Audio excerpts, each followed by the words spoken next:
Dans la nuit du 7 au 8 décembre, les forces régionales de la CEDEAO ont lancé une opération pour réprimer la rébellion au Bénin.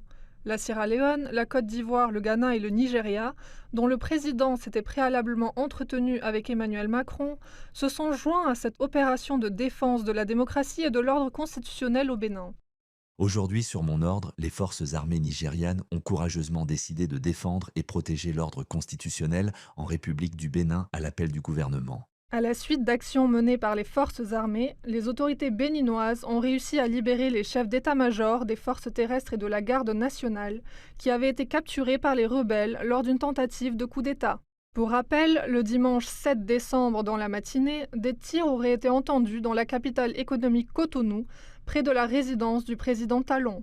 Peu après, des militaires ont annoncé à la télévision publique avoir renversé le président en exercice, Patrice Talon, qui a pourtant affirmé que la situation était sous contrôle. Forces de défense et de sécurité, après une réflexion bien mûrie et pour donner un repère à notre pays, avons décidé de prendre nos responsabilités suite aux multiples dérives du gouvernement de M. Patrice Talon.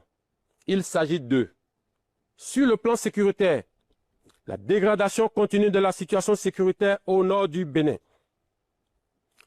L'ignorance et la négligence de la situation de nos frères d'armes tombés au front et surtout celle de leurs familles abandonnées à leur triste sort par la politique de M. Patrice Talon, malgré les multiples promesses relayées en grande pompe sur les médias.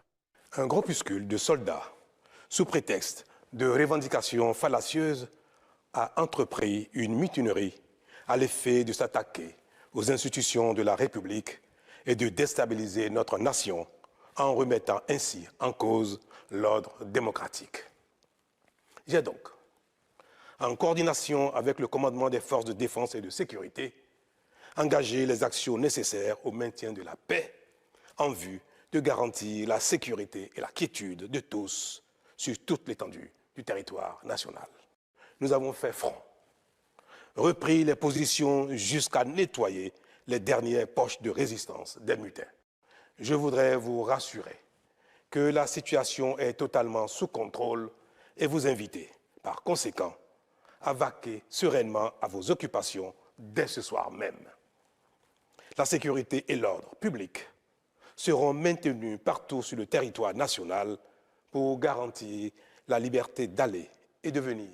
Le président Patrice Talon devait quitter ses fonctions présidentielles en avril prochain après 10 ans au pouvoir. Ce coup de force intervient après